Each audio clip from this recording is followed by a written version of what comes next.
Hi guys, Righteous Raymond here, back again with a very powerful dose of truth for the day, and that is this. The narcissist isn't having fun unless you're suffering. I'm going to say it straight out like that. The narcissist is not having fun yet. They're not having fun yet until we get to the suffering part, okay? I was watching this YouTube video podcast last night while I was shopping, and something so profound hit me. It was two women on the podcast. Both of them are like psychologists, and they study, narcissists and psychopaths and sociopaths. And they said they're not even having fun yet until they get to the part where they hurt you. That hit me so strong. You say, why do they keep hurting me? Why do they keep hurting me? It's not fun unless they are hurting you. That's one of the hardest things they have to accept. It's not fun yet unless they're hurting you. In the beginning of a relationship, they're love bombing you, dates, trips, gifts. Some of y'all are into like jewelry, real jewelry, handbags, getting your hair and nails done. Okay. That's not fun for them. You think they like to see you smiling and, got my nails done, got this new purse. They're not having fun yet.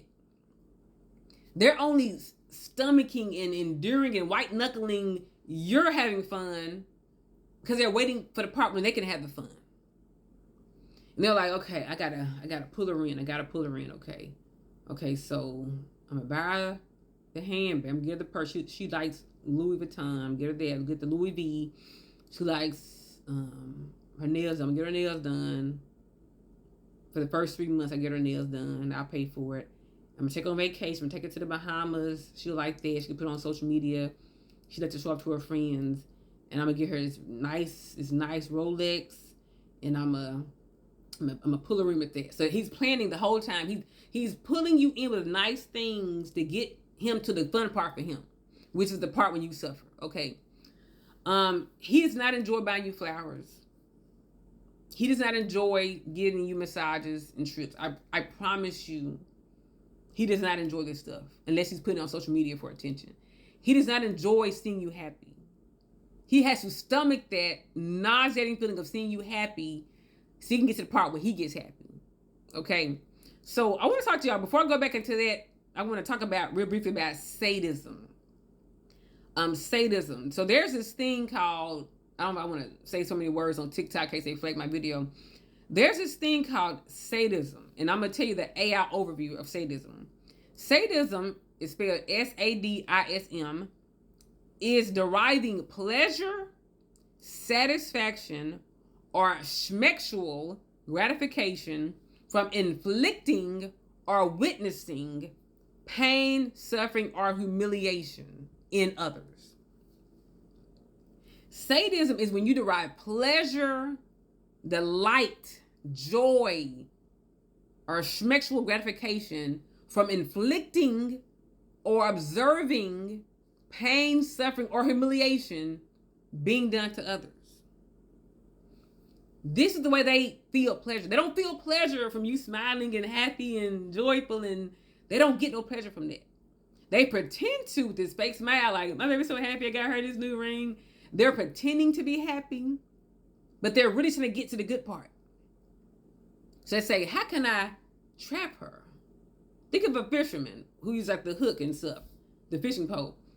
He's using the bait to get the fish on the hook, the love bombing hook, to pull the fish inside the boat so he can scale the fish, whatever they call it, and he can fillet the fish and put it over a burning fire covered with seasoning and delight in this devourment. It's not a word. Is that a word? And he can delight in devouring it, okay? And consuming it, okay?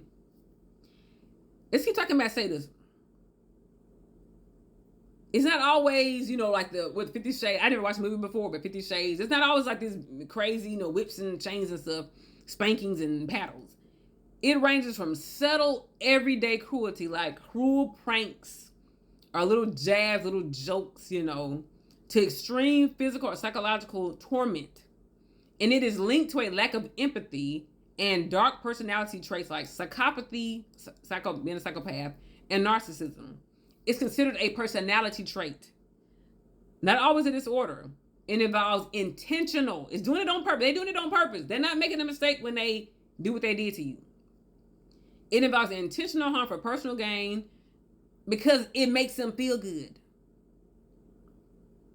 They do it because they like it. So what happens is they're groomers. So groomer, we're not talking about comb groom, like groom with the comb. I'm not talking about groomer. I'm talking about they groom you as in they have this manipulative process where they pull you in with love bombing and future faking and, oh girl, I'm gonna buy you a ring. That's faking something they're gonna do in the future, which may or may not ever happen. Love bombing you with trips, vacations, flowers, love, phone calls, dates, all this undivided attention. They're pulling you in to like a cage, okay? It's like a cage of sorts. It's the cage of their love, okay?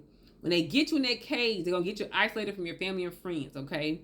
They're going to maybe ask you to quit your job. They're going to try to get you pregnant, okay? They're going to get you to move across country. You from Alabama, your whole family's in Alabama, your friends in Alabama. They're going to get you to move to Oregon somewhere, okay? Or somewhere far away. They're going to tell you to quit your job so you won't have any money. You're going to be dependent on them financially, okay? You're going to have to go to them for your phone, for your food. They're going to have you go to them for everything. Once you're totally dependent upon them, then they're going to begin to fully harm you like they really want to, like they wanted to the whole time. From day one, when you are groomed, you don't just, I just happened to be a single cute woman who met a single cute guy at Target and we just fell in love. No. He was targeting. You made a target, but he was targeting you, okay? He saw you. He saw some insecurities in you. He was talking to you, asking all these questions. He was a really good listener in the beginning.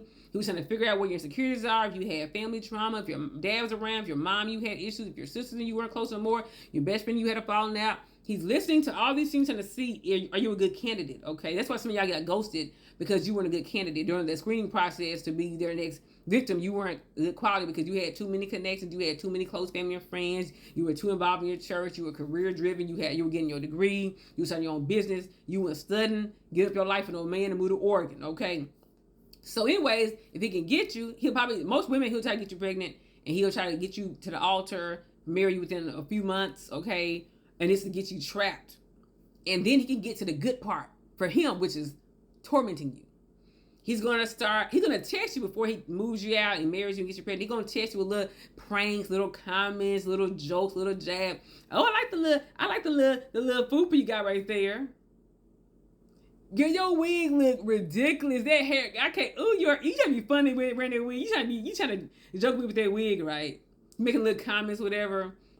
He's getting a little piece. I can't wait to get all my joy later. I have to get some joy now. So he'll get a little jab in. It gives him a little pleasure to see your face looking all sad, and you thought your hair was cute, and he was like, your hair looks ridiculous, and you're like, yeah, I know. I was gonna just get my hair. I was just trying something different today. And then he don't show you, but he's looking like, yes, I got a little bit of joy from her sadness. Or he'll say, you in the gym working out, thinking you look, oh, I'm losing some weight. So yeah, lost weight. I see that little pooper now. I still see a little pooper there. And then when you're not looking, he's looking like, yes. When you're looking all sad in the mirror, trying to suck in, he's looking like, yes. He's getting little bits of pleasure along the way, but that ain't even the good part yet. He waiting to get you isolated. Then he's going to torment you. He's going to this, and he's going to this, and he's going to sometimes this, and he's going to this, and he's going to this, and he's going to this, and he's going to this, and he's going to twist, and he's going to pull, and he's going to really hurt you. And he's getting more and more pleasure. And, in the beginning, a little stuff, like people who do DRUGS, a little bit was enough to get them high, but then they got to do more and more and more to get the same pleasure. The same thing with sadism. In the beginning, like I said, it's 50 shades of gray. It's 50 shades. The first is one little shade, and it's like, I got to get a little bit more or I can't feel aroused, okay? So that movie's based off of sadism, okay? Sadomasochism, but sadism. And this person, they can't get pleasure. They're not happy yet. You got to understand, it's like being on a roller coaster. You're in line, 30-minute line, a roller coaster, trying to get on the roller coaster. It's not fun yet. You're waiting to get to the part where you say, wee, wee, wee. That's what they're waiting on. They're pretending to enjoy the love bombing stage, the dating stage, the courtship phase, so they can get you into a marriage where they can torment you for the rest of your life until you leave. Buy my book on Amazon, guys. Bye.